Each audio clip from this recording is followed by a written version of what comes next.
Kenya, Honorable Sunguli. So we realized we are closely related as brothers. You heard of Maureen Mabonga. Mabonga is from Western Kenya. So this makes it that these are brothers and sisters, and therefore, as we share our experiences, I think that is good. They'll be visiting hospitals here within Nairobi. They'll be visiting our national hospitals and see how health has been developed in those facilities. Thank you, Honorable Speaker, and I want to join you in welcoming them again. Thank you. Esther Passares. Thank you, Honorable Speaker. Honorable Speaker, I stand to welcome Honorable Miles Sampa, who is a member of the Pan-African Parliament, and he was also a contender recently for President of the Pan-African Parliament. So as Pan-African Parliament members, we welcome him to Kenya. Thank you. Yes, I'll come to you. Yes, Dr. Makale Mulu. Yeah, thank you very much, Honorable Speaker. Honorable Speaker, I want to take this opportunity also to welcome our colleagues from Southern Sudan, those who are here to interact with the Committee on Budget Appropriations, the Committee on Finance and Planning, and the Committee on Public Debt and Privatization. I want to wish them well as we interact with them, Honorable Speaker. As you can see, they are meeting 3 committees which play a very big role in this House. So I want to join you and the rest of the members to say you're most welcome. Karibu sana Kenya. Minority Leader. The Honorable Speaker, thank you very much for your indulgence. I wish to take this opportunity on my own behalf and on behalf of my colleagues to welcome to the House of Parliament, specifically National Assembly, the delegation of the House Business Committee of the Kisumu County Assembly that is seated at the Speaker's gallery. The delegation, Honorable Speaker, is ably led by Speaker Elisha Oraro. Honorable Speaker, let me, as I welcome this wonderful delegation to this House, take this opportunity also to acknowledge that the Kisumu County Assembly is one of those county assemblies that has remained extremely stable, very stable, and has conducted its oversight role of the county executive very, very commendably. And I wish to encourage them and welcome them more and again to the Houses of Parliament. Thank you. You also should have acknowledged that Mr. Speaker allowed them to sit in our House Business Committee today. Which House Business Committee you missed today? Next order. Order number 3, messages. Yes. Order, honorable members standing in the walkway, take your seats. Honorable Mbadi, or is that Mbadi? Take your seat.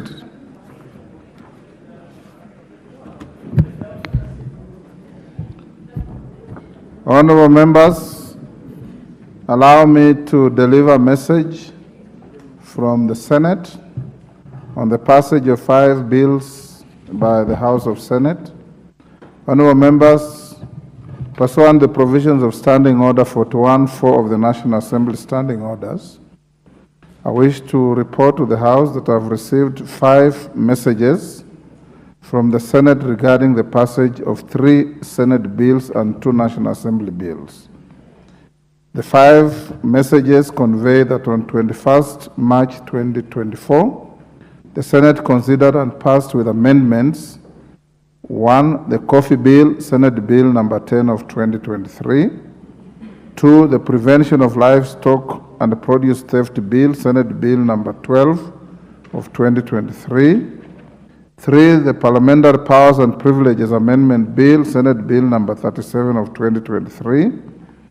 4. The Food and Feed Safety Control Coordination Bill, National Assembly Bill number 21 of 2023, and the Public Service Values and Principles Amendment Bill, National Assembly Bill number 46 of 2022.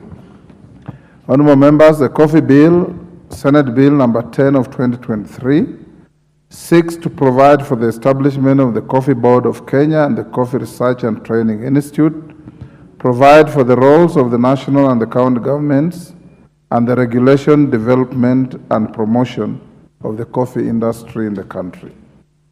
The Prevention of Livestock and Produce Theft Bill, Senate Bill number 12 of 2023, seeks to provide a legal framework for the identification and movement of livestock, the prevention of livestock theft, the regulation of trade in livestock, and the return of illegally acquired livestock and firearms.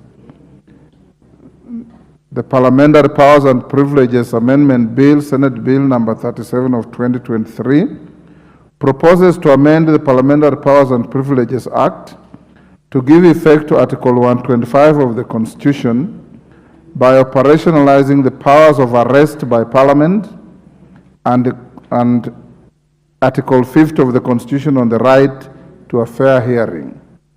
Honorable members, with respect to the two National Assembly bills, the Food and Feed Safety Control Coordination Bill 2023 and the Public Service Values and Principles Amendment Bill 2022, you recall that the National Assembly passed the two bills on 23rd August 2023 and 26th October 2023 respectively, and thereafter referred them to the Senate for consideration pursuant to the provisions of Article 110(4) of the Constitution. Honorable members, having passed the five bills, the Senate now seeks the concurrence of the National Assembly on the bills pursuant to the provisions of Article 110(4) of the Constitution and Standing Orders 46(1) and 161 of the Senate Standing Orders. Honorable members, the Honorable Speaker of the Senate has also notified that pursuant to the provisions of Standing Order 162 of the Senate Standing Orders, the sponsors of the Senate bills have designated co-sponsors of the bills in the National Assembly as follows. Senator Samson Cherargei, MP, being the sponsor of the Prevention of Livestock and Produce Theft Bill, Senate Bill number 12 of 2023, has nominated the member for North Imenti, the Honorable Abdul Rahim Dawood, MP, as the co-sponsor of the bill. Senator Godfrey Ososi, MP, being the sponsor of the Parliamentary Powers and Privileges Amendment Bill, Senate Bill number 37 of 2023, has nominated the member for Bumula, the Honorable Jack Wamboka, MP, as the co-sponsor of the bill.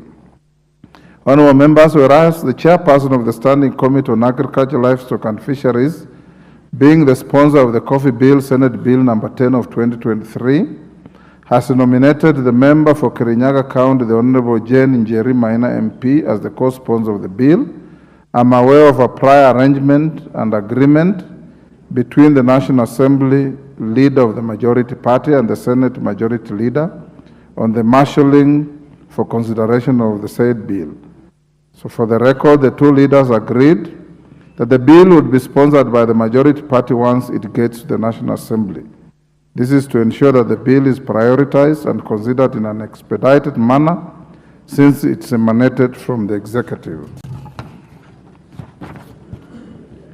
The designation of co-sponsors of Senate bills in this House corresponds with the provisions of Standing Order 143(1)B of the National Assembly Standing Orders. In this regard, the designated members of the National Assembly will assume the role of co-sponsor of these respective bills and shall be responsible for marshalling their consideration in the National Assembly. Honorable members, in order for the House to commence consideration of the three Senate bills, the bills are scheduled in today's order paper for first reading. Thereafter, the bills stand committed to the following committees. A, the Coffee Bill, Senate Bill number 10 of 2023, and the Prevention of Livestock and Produce Theft Bill, Senate Bill number 12 of 2023, to the Departmental Committee on Agriculture and Livestock, and the Parliamentary Powers and Privileges Amendment Bill, Senate Bill number 37 of 2023, to the Committee of Powers and Privileges. Honorable members, with regard to the two National Assembly bills, I direct the clerk to circulate the Senate amendments to the two National Assembly bills to all members in accordance with standing orders. Thereafter, The messages and the Senate amendments to the two bills are referred to the respective committees as follows. The Food and Feed Safety Control Coordination Bill, National Assembly Bill number 21 of 2023, to the Departmental Committee on Agriculture and Livestock, and the Public Service Values and Principles Amendment Bill, National Assembly Bill number 46 of 2022, to the Departmental Committee on Labor. I urge the committees to prioritize the bills in their agenda and report to the House as soon as practicable to enable the House to proceed with the next stage of the bills. The House is accordingly guided. I thank you. Next order. Order number 4, petitions. Order number 5, papers. Majority Leader. I thank you, Honorable Speaker. Honorable Speaker, this afternoon I beg to lay the following papers on the table of the House today, Tuesday, April 16th, 2024. Honorable Speaker, the first reports of the Auditor General and financial statements for the year ended 30th June 2023 in respect of 1. Nyayo T-Zone Development Corporation, 2. Kenya Dairy Board, 3. Non-Governmental Organization Coordination Board, 4. Technical and Vocational Education and Training Authority, 5. National Council for Nomadic Education in Kenya, 6. Mama Ngina University College, 7. Kenya Deposit Insurance Corporation, 8. Nairobi Center for International Arbitration, 9. Nursing Council of Kenya, 10. Kisii National Polytechnic, 11. Nyeri National Polytechnic, 12. Private Security Regulatory Authority, 13. National Authority for the Campaign Against Alcohol and Drug Abuse, NACADA, 14. Council of Governors, 15. The Technical University of Kenya, 16. Kenya School of Law, 17. Meru University of Science and Technology, 18. Kenya National Highways Authority, 19. Nyandarua National Polytechnic, 20. Lake Basin Development Authority, 21. Kenya Medical Research Institute, Cambridge, 22. Kenya Coast National Polytechnic, 23. Southeastern Kenya University, 24. Bandari Maritime College, 25. Technical University of Mombasa, and 26. Murang'a University of Technology. Honorable Speaker, I beg to lay. Thank you, Majority Leader. Chairperson, Departmental Committee on Transport and Infrastructure. GK. Thank you, Honorable Speaker. Honorable Speaker, I beg to lay the following paper on the table of the House today, Tuesday, 16th April 2024. Report of the Departmental Committee on Transport and Infrastructure on its attendance of the annual meeting of the African Network of Road Safety Registrators held in Kampala, Uganda from 2nd to 3rd May 2023. Thank you, Honorable Speaker. Thank you. Chairperson, Departmental Committee on Defense, Intelligence and Foreign Relations. Thank you, Honorable Speaker. Honorable Speaker, I beg to lay the following paper on the table of the House today, Tuesday, 16th April 2024. Report of the Departmental Committee on Defense, Intelligence and Foreign Relations on its vetting of nominees for the appointment as High Commissioners, Ambassadors, Permanent Representatives and Consul Generals. Next order.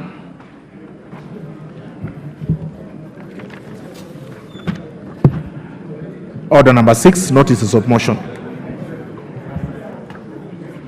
Chairperson, Departmental Committee on Defense, Intelligence and Foreign Relations.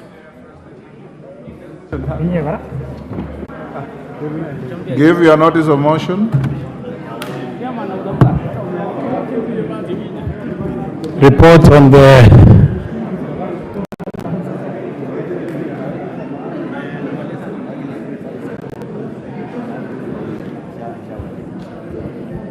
Honorable Speaker, this is a notice of motion of the vetting of nominees. Report on the vetting of nominees for appointment for the position of High Commissioners. Order, Honorable Member, start by saying I beg to give notice of the following motion. I beg to lay notice of the following motion. Vetting of nominees for appointments to their positions of High Commissioners, permanent representatives, ambassadors, and Council Generals. Thank you. Laikipia North MP, Honorable Sarah Korere.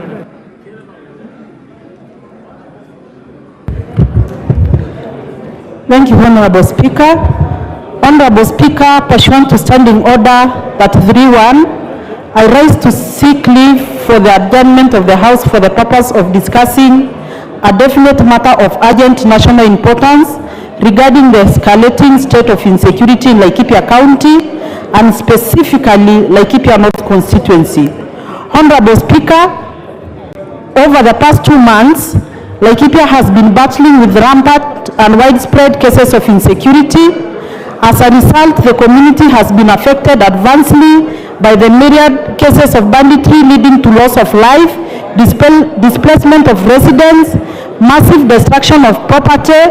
Despite the launch of security operations and heavy police presence in the area, the situation remains dire. Honorable Speaker, bandits are brazenly roaming and scouting villages, going as far as alerting residents of their intended targets, despite the increased police presence in the area. Failure to decisively confront banditry emboldens the perpetrators. This insecurity has severely disrupted essential services such as education and healthcare, significantly impacting development in the region. Recent weeks have witnessed a concerning trend of daily attacks, highlighting the urgent need for decisive and long-lasting solution and proactive multi-agency intervention. Honorable Speaker, it is against this background that I seek leave for adjournment of the House to discuss this matter of great national concern with a view to exploring possible and lasting solutions. Thank you, Honorable Speaker. Do you have sufficient support?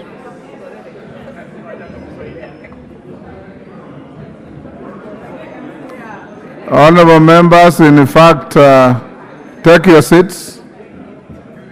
This motion generates interest from Sarah Korere and Honorable Kinjuri of Laikipia East. So, and members of my panel who will be in the chair, the first bite after Korere should be Mwangi Kinjuri, then you open up the floor to anybody and everybody. Number 2, Sarah, you'll be, Honorable Korere, you should be ready to move your motion at 6. So whatever business we have at 6, we will stop to come to your motion of adjournment. Although insecurity is highlighted to be Laikipia, but there are many other areas that may be affected by similar issues. Thank you. Yes, Honorable Junet. Mr. Speaker, in line with the adjournment motion that has been moved by Honorable Sarah Korere, the Right Honorable Speaker, Mr. Speaker, last week while you were away on other parliamentary business, there was an adjournment motion that was sought by Honorable Dr. James Nikal. Mr. Speaker, that was, he stood under, I think, Standing Order 33, where a member could stand on his feet and bring a motion on matter of national importance, just like Honorable Korere has done. The Speaker, his motion was in relation to the strike of doctors, the ongoing national strike of doctors and medical staff, Mr. Speaker. It looks like, Mr. Speaker, he was not granted an opportunity to discuss the matter in spite of him having the requisite support in the House. Mr. Speaker, I would like to seek your indulgence to clarify on that matter, because that matter is also likewise a very, very important matter of national importance, Mr. Speaker. So we could not conclusively agree on the way forward on that day, and we left it hanging, knowing very well that on Tuesday, God willing, the Speaker will be back and we will get better clarification than what we went with home that day, Mr. Speaker. So, Mr. Speaker, this matter of national importance, as you know, are seasonal. A matter might be of national importance today, and it ends up becoming tonight a matter of county importance or non-important, Mr. Speaker. And as you are aware, Mr. Speaker, this doctor strike and medical personnel strike has been going on for the last almost now a month, Mr. Speaker, without any solution, and this house is the house that deals with matters of concern to the people, Mr. Speaker. Because if we don't discuss those kind of issues on the floor of this house... You are now debating instead of raising a point of order. So, Mr. Speaker, with those few remarks, I seek your clarification on whether Honorable Nyikal's adjournment motion was part of, was not done procedurally or was gagged. Thank you, Honorable Minority Whip. Honorable members, indeed, Dr. Nyikal saw me this morning and wanted to raise a motion of adjournment on the doctor's strike. I later learned that last week there was a similar attempt to move a motion of adjournment, which motion had not been approved by the office of the Speaker. And upon receiving Dr. Nyikal's motion and consultation with the management of the House, that's the House Business Committee, we learned that tomorrow the Minister for Health will be coming to Parliament to answer questions at question time. Secondly, there is a question that relates to the same subject that Dr. Nyikal wanted to move a motion of adjournment, a very wide question. Thirdly, we had already approved to have a motion of adjournment by the Honorable Korere and Kinjuri for today. In my mind, instead of approving Honorable Nyikal's motion that may come tomorrow or day after, I will indulge the whole House tomorrow at question time for at least up to an hour for you to interrogate the Minister on the same issue. And you may very well achieve a lot more than what you would have achieved in a motion of adjournment. And I believe Dr. Nyikal has been communicated to this effect, and he will get the first bite of joyriders on the question when it is asked tomorrow. Next order. Yes, who? Yes, on the same issue? Today you very effectively prosecuted this subject in the House Business Committee. Yes, today I was representing the minority leader, who I believe is still a majority leader until the court decides otherwise. But Mr. Speaker, thank you so much for capturing the spirit of the House. But away from the issue of the doctor strike or any other issue that come on the floor, the point that we are protecting is our space as members of this House. Because a motion of adjournment is very special to us. It is special to us because that is where we exercise our representative mandate on this House. And even though we are not able to resolve anything on that motion, but it gives us an opportunity to ventilate freely on issues. When a minister comes to the House, the minister is coming because we are having an oversight role over him or her. That may be so.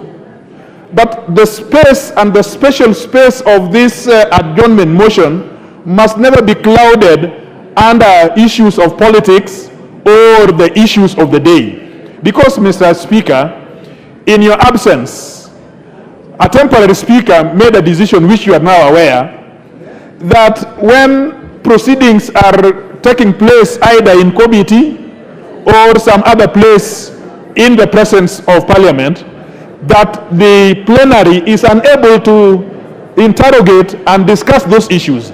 We just want you to preserve the standing order and our space to ventilate openly, even if we don't resolve anything. That opportunity in itself is so sacred to us, and this is the issue that we present to you. On the on the sacredness of that standing order to a member of parliament, whether this side or the other side, on any issue that we think should be addressed. Thank you. I hear you. Honorable Koech, I understand you did not properly give your notice of motion. Can you go ahead now?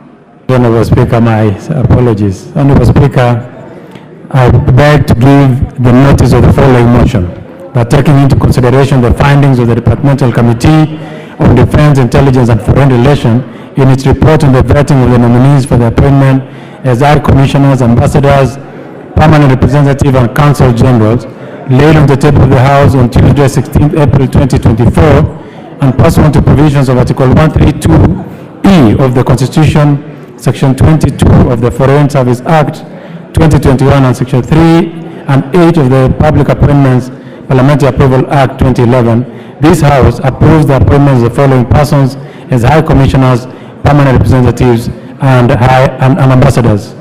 I will have them in cluster. High Commissioners: Ms. Catherine Kirumba Karemo, London, United Kingdom. Honorable Joash Mahangi as High Commissioner, Kampala, Uganda. Honorable Lilian Tomitom as High Commissioner, Lusaka, Zambia.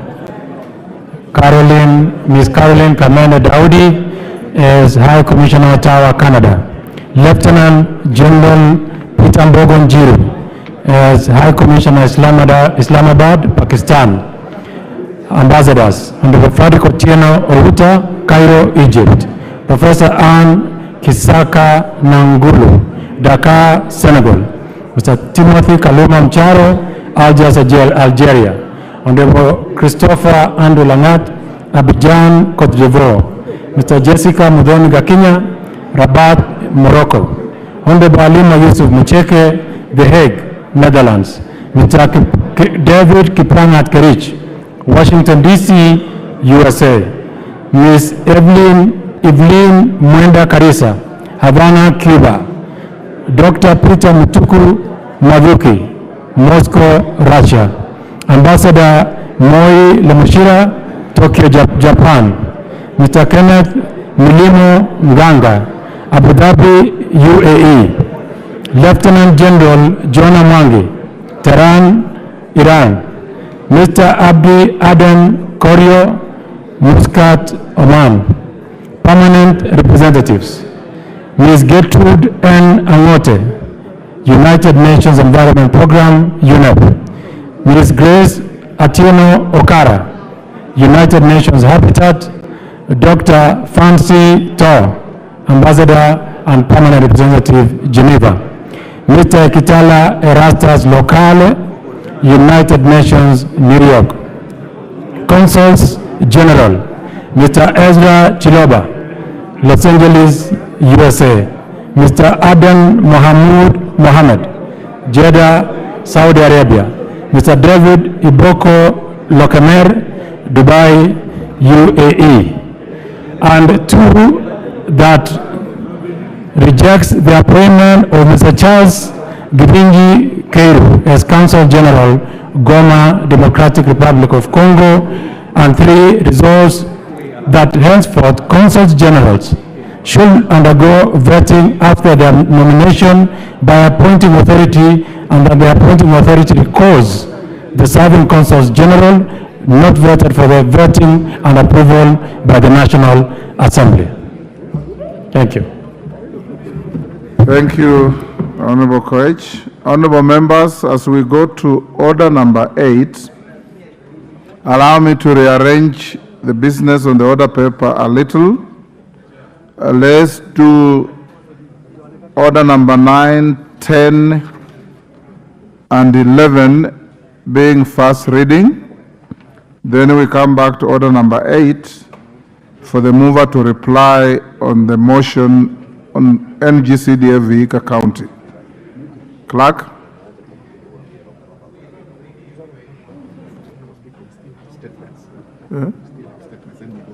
Okay, but do we have any?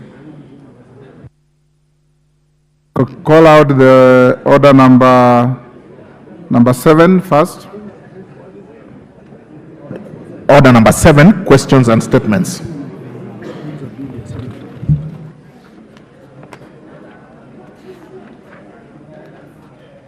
We don't have any.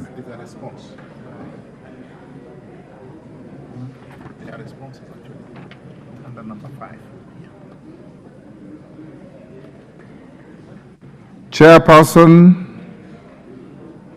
Departmental Committee on Administration and Internal Security, to respond to a statement requested by the member for Kitutu Masaba. Honorable Russell, is the member for Kitutu Masaba present? Yes. Thank you very much, Honorable Speaker.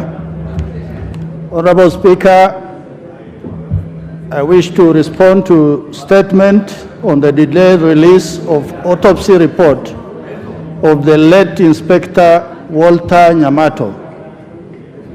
Honorable Speaker, the member for Kitutu Masaba constituency, Honorable Clive Gisaro, has sought for a statement regarding the delayed release of autopsy report of the late Inspector Walter Nyamato.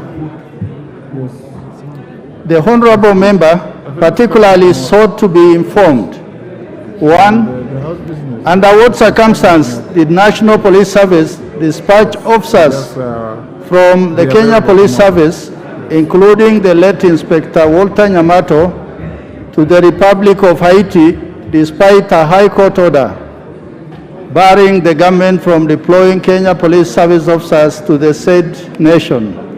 2, why it has taken inordinately long for the autopsy report of the late Inspector of Police Walter Nyamato to be released to the family. 3rd, when should the family expect to receive the autopsy report and have the body of their loved one repatriated for a decent send-off and in order to find a closure on the loss of their loved one? Mr. Speaker, I wish to report as follows. 1, under what circumstance did National Police Service dispatch officers from the Kenya Police Service, including the late Inspector Walter Nyamato, to the Republic of Haiti, despite a High Court order barring the government from deploying Kenya police officers to the said nation?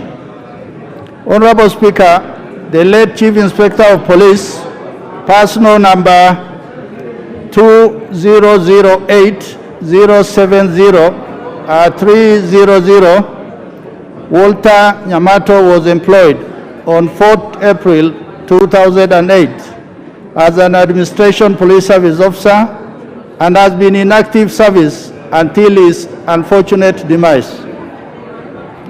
Honorable Speaker, the High Court ruling dated 26 January 2024 laid out the procedure that the government of Kenya should engage regarding any interest of deploying National Police Service personnel in any foreign country.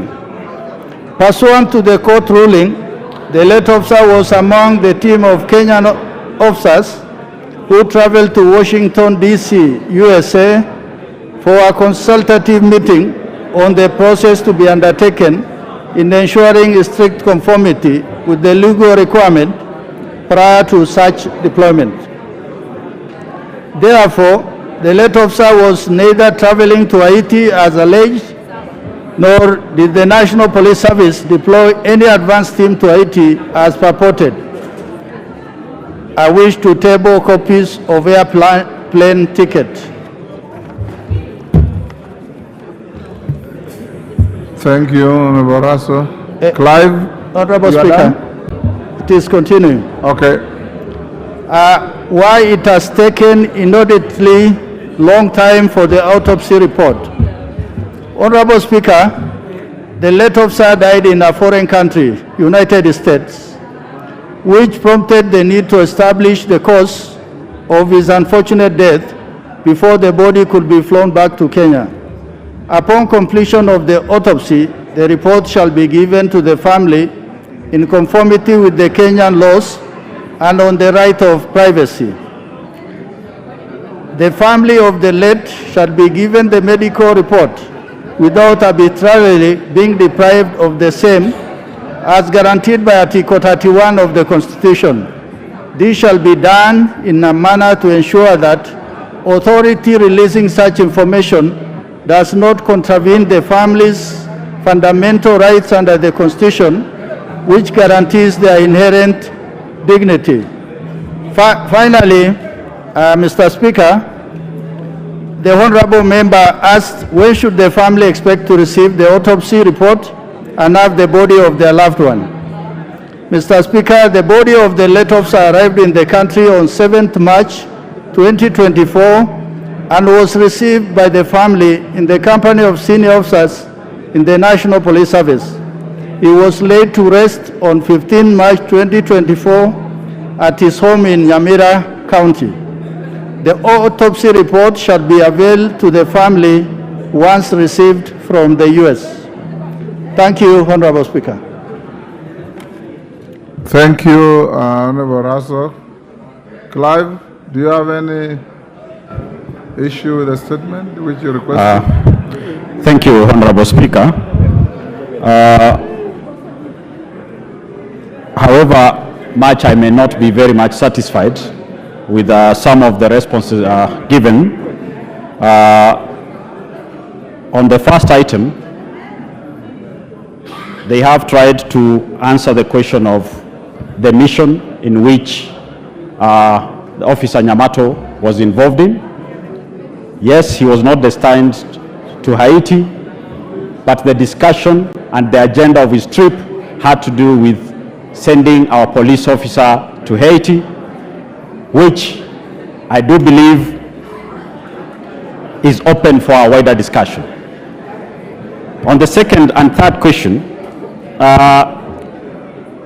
Honorable Speaker, Nyamato passed on sometimes towards mid of February. His body was received in Kenya and buried in mid-March, a month later. I attended the burial. It was right in my village.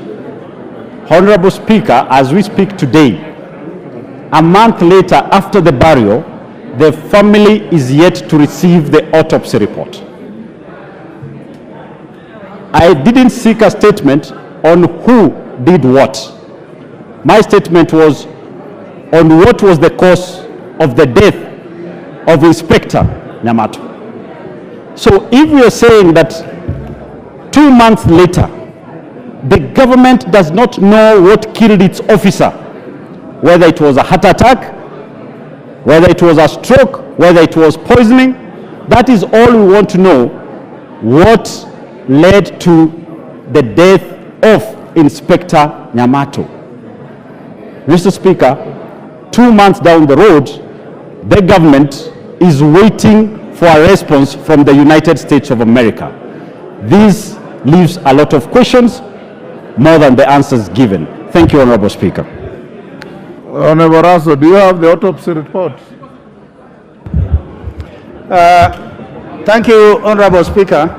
Honorable Speaker, I understand the concerns of the Honorable Member, but I think the issue that we both must understand, this officer died in a foreign country, where that information of autopsy may not necessarily be released to the government, but even if that is done, the person who must receive the information first is the family.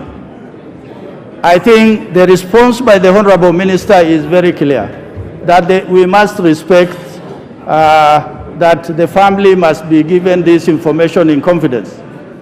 But as it were, we even spoke to the CS that is in contact with the Kenyan Embassy in Washington, so that they are able to get this autopsy report. Thank you, Honorable Speaker. Yes, one day. You know, this saga, Honorable Speaker, surrounding the death of Inspector Nyamato, raises a lot more fundamental issues, not just about Nyamato now, but any other Kenyan officer who in future might find themselves in a similar situation. Honorable Speaker, I think the relevant persons, through the chair, should take this matter a bit more seriously. You know, Honorable Speaker, it is thoroughly agonizing for a family to lose a loved one, and 3 months now almost, nobody is telling them what caused his death. You know, that is a simple thing the Honorable Gisairo is asking for. And the question of what took Inspector Nyamato to the Washington DC is not yet addressed. Because, Honorable Speaker, Nyamato was a fairly junior officer by all standards. So the country, least of all the family, deserves full disclosure. Even if we talk about national security issues, but we deserve full disclosure at what was the role that Inspector Nyamato, a fairly junior officer, going to play in Washington DC, if not Haiti. These are questions that have to be answered now or later, Honorable Speaker. Thank you.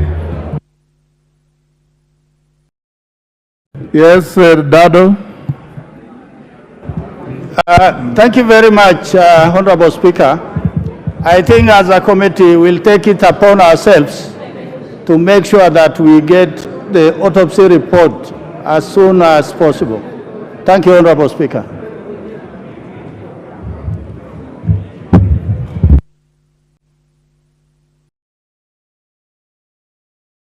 Dr. Nyikal. Thank you, Mr. Speaker. I think when a family loses a member, it's a very important issue. But there's a more basic issue, Mr. Speaker, that I would really like you to listen to. This process we have created of seeking statements from chairs of committees, Mr. Speaker, I think we are giving ourselves a raw deal, because we read written statements. As MP, as members of parliament and chairman of committee, we do not have information. So if you are not careful, the ministers are actually going to use us to actually delay issues. So, Mr. Speaker, I think we should rethink this whole area, because in any case, I have seen it many times, the chairs, and that is natural, tend to even now to protect what the ministers given, while that is not our role. So, Mr. Speaker, as I agree that what will be done, let us review this process. Thank you, Mr. Speaker. Honorable Nyikal, it is up to what a member elects. When I communicated to this House that the ministers will be coming here to answer questions, I also gave members an option. If you wish to seek for a statement through a committee chair, which information may be inadequate or may not have sufficient material to answer supplementary questions, you get what you ask for. Because ministers come here routinely. In fact, on the list of ministers to come, as indicated to me by the majority leader, the Minister for Interior will be here in the next 2-3 weeks. So if the Honorable Clive had elected to fire a question to the minister, what you are complaining about would not be there. He chose to file a question to the committee, and the committee has brought what the minister has given them. So it's a matter of choice. Choose well, you get a good answer. Choose badly, you may get an inadequate answer. Yes, Kamket, we are coming to your statement. The next statement is in response to your request. So there's nothing out of order at this point. Dida Raso, next, not Raso, Chairperson, Departmental Committee on Tourism and Wildlife. Who is the chair? Yeah. Kareke Mbuki. Yes, thank you, Mr. Speaker, sir. Mr. Speaker, sir. Is in response to a question by the member for Tiat. Yes, sir. Go ahead. Thanks so much, Mr. Speaker, sir. Mr. Speaker, sir, I beg to respond to the statement by the Honorable William Kamket, MP for Tiati constituency, regarding recruitment of rangers by Kenya Wildlife Service. Mr. Speaker, sir, pursuant to the provision of Standing Order 44(2)C, the above honorable member requested for a statement from the chairperson of the Departmental Committee on Tourism and Wildlife regarding the above subject matter on 11th April 2024. The committee resolved to write to the Cabinet Secretary, Minister of Tourism and Wildlife, on a letter dated 12th of April, inviting the Cabinet Secretary to appear before the committee on 16th of April 2024 to respond to the specific matters raised in the statement. Mr. Speaker, the Minister of Tourism and Wildlife commenced recruitment of rangers yesterday, 15th of April 2024, following a nationwide advertisement placed on the dailies on 19th of March 2024. Honorable Speaker, during the committee meeting which was held today, and whereby we had invited the Honorable William Kamket,